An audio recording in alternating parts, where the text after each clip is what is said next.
Okay, so Outer 555's asked a very good question. How did I heal from 20 years of chronic pain?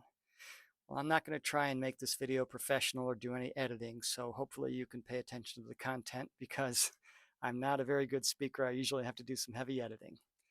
So basically what happened was in 1999, I came down with tendonitis and then it spread through my whole body. So it started in my hands.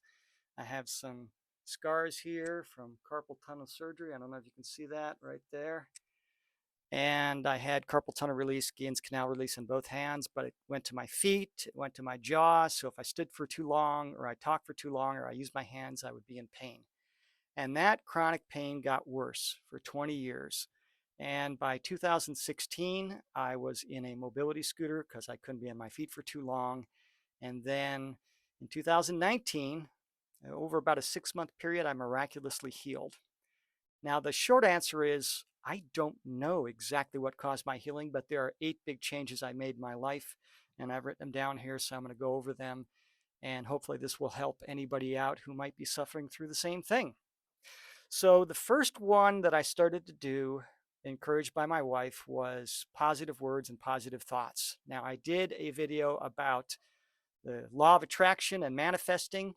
And remember that it's just like exercise. If you do this once in a while, it's going to have a minimal effect. But if you really want it to work, you've got to be consistent and regular. So what I would do is I'd close my eyes and I would imagine myself happy and healed and running through a forest with no pain, no mobility scooter, and I would hold on to that feeling. And if I had negative thoughts about, I'm going to be in pain forever, this is only going to get worse, guys in their 50s don't miraculously heal, this is never going to happen. If I had those thoughts, I would say to myself out loud, because words are more powerful than thoughts. You got to have the thought first to speak the word, and then you speak the word, and your ears hear it, and it reinforces into your subconscious. So I would say out loud, even though I'm in pain today and I'm suffering right now, I know that every day I'm getting a little bit better. And I did that daily. So that's one.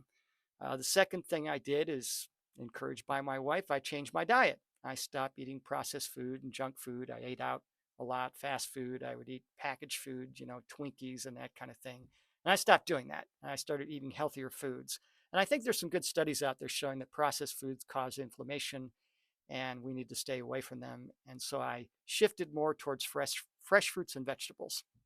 So another thing I did is I started exercising. Now I couldn't exercise much, but what I started doing is walking just a little bit. If I could only handle 10 minutes of walking before the pain kicked in, that's what I did.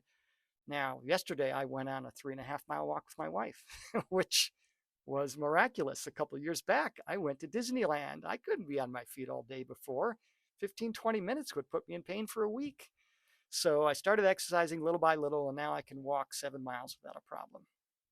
I left the big city.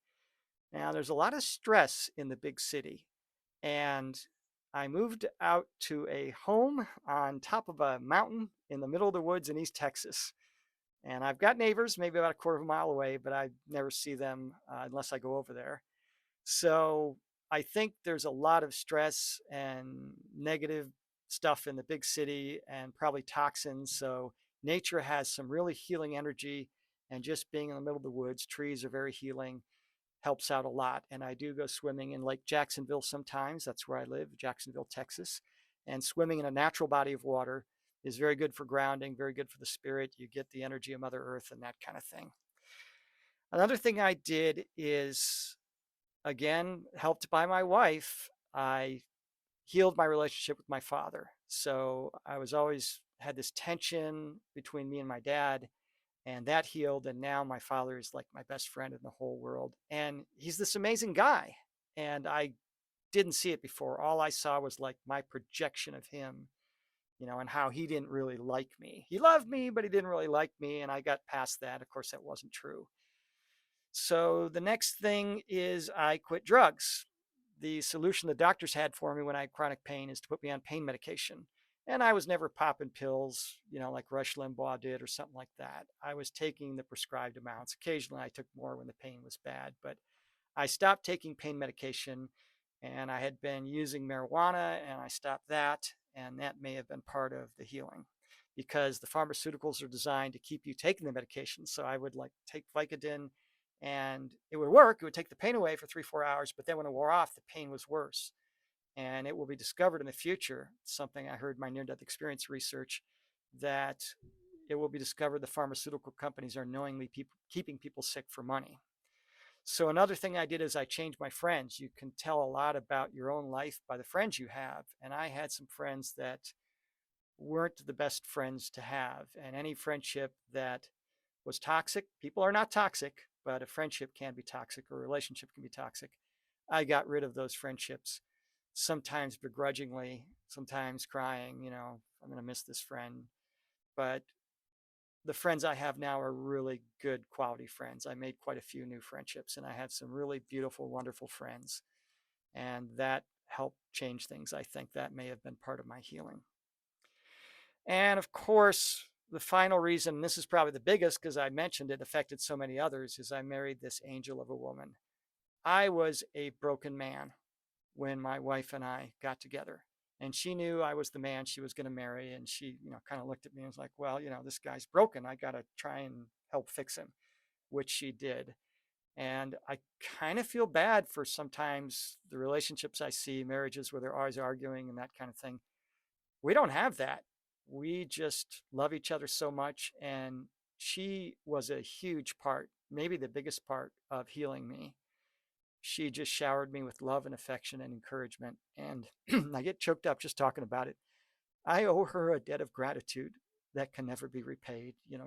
She will do things sometimes that irritate me, but I just go, I don't care about that. That's insignificant, because I love her so much and I owe her so much. And no matter what happens, I mean, she could become a cocaine addict and sell the TV and act crazy, and I wouldn't leave her.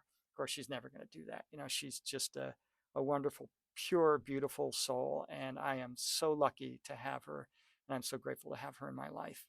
So that brings me to the very last thing, and I want to talk about the reason for my suffering. And one thing I want to talk about is this CD arrived. Somebody out of the blue sent me this CD, and it was a talk about this guy. I think it was an audiobook, and it was a study he did, and he studied people. And basically, what this book said was, your toughest struggles are what become your greatest strengths. And he gave some examples of some very famous people that went through struggles and overcame them, and that became their greatest strength. And after I listened to that CD, I don't hear the voice of God out loud or anything like that, but I do feel like I get communications. And I said to God, you know, knowing there's a reason for everything, I learned that in my near-death experience research. I became a spiritual counselor, and I said, did I go through that suffering? Was a big reason for that suffering, so that I could relate to others who were suffering? And he didn't speak to me in words, didn't answer with words. It was like a thought. But the best way to put it into words was, yes, you did, my brave son. He called me brave. And had I not gone through the suffering, drug addiction, depression, I had some mental illness from the drug use, and that went away when I stopped. Had I not gone through all that, I would not have been able to counsel so many people and help them work through their issues. Now, everybody goes through struggles for a different reason, but there are reasons for everything. Souls will choose certain challenges in their pre-earth planning to grow and to learn. A person who's never struggled is a person who doesn't grow much. And so that brings me to my final point. Struggling is not failure. Just because you're struggling and suffering does not mean you're failure. There you go, the mistakes I was talking about. Just because you're struggling and suffering does not mean you're failing. No matter what happens, never give up on life.